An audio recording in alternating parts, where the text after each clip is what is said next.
അങ്ങനെ ഞാൻ എൻ്റെ ഫ്രണ്ടും ഗുരുവായൂർ ക്ഷേത്രത്തിൽ തൊഴുതതിന് ശേഷം മമ്മിയൂർ ശ്രീ മഹാദേവ ക്ഷേത്രത്തിൽ തൊഴാനായിട്ട് എത്തി. ഗുരുവായൂർ ക്ഷേത്ര ദർശനം നടത്തുന്നവർ മമ്മിയൂർ ശ്രീ മഹാദേവനെ കൂടി വണങ്ങണമെന്നാണത്രേ. എല്ലാവരും അവിടെ വരാറുണ്ട്. ഇഷ്ടംപോലെ ആൾക്കാരുണ്ടാകും തൊഴാനായിട്ട്. ഗുരുവായൂർ ക്ഷേത്രത്തിൻ്റെ ഏതാണ്ട് അടുത്ത് തന്നെയാണ് മമ്മിയൂർ ക്ഷേത്രവും സ്ഥിതി ചെയ്യുന്നത്. അപ്പം ഞങ്ങൾ രാവിലെ തന്നെ വൈകിട്ടും തൊഴുതു, അതുപോലെ ഗുരുവായൂർ രാവിലെയും തൊഴുതതിന് ശേഷം മമ്മിയൂർ വന്നിട്ട് ഞങ്ങൾ ബ്രേക്ക്ഫാസ്റ്റൊക്കെ അവിടെ നിന്നാണ് കഴിച്ചത്. അതിനുശേഷം ഞങ്ങൾ തിരുപ്പതി വെങ്കടാചല ക്ഷേത്രമുണ്ട്.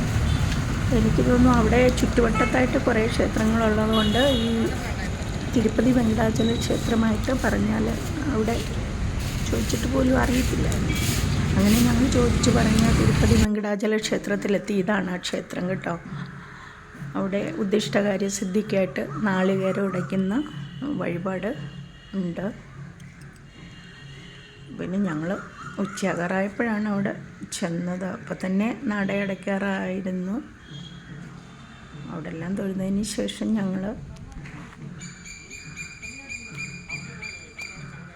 കുറച്ച് കഴിഞ്ഞപ്പോഴേക്കും അവിടെ നിന്ന് തിരിച്ചു.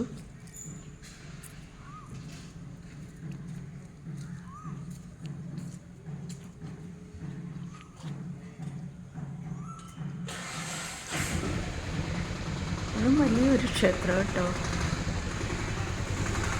പോയിട്ടില്ലാത്തവരിവിടെ പോയി ഒന്ന് തൊഴണം.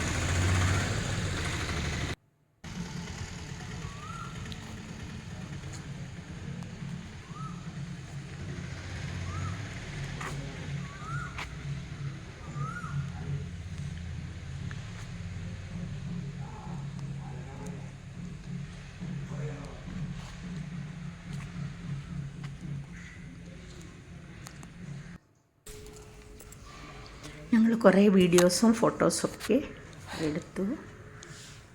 അതിനുശേഷം ഞങ്ങൾ അവിടെ നിന്ന് തിരികെ പോന്നു.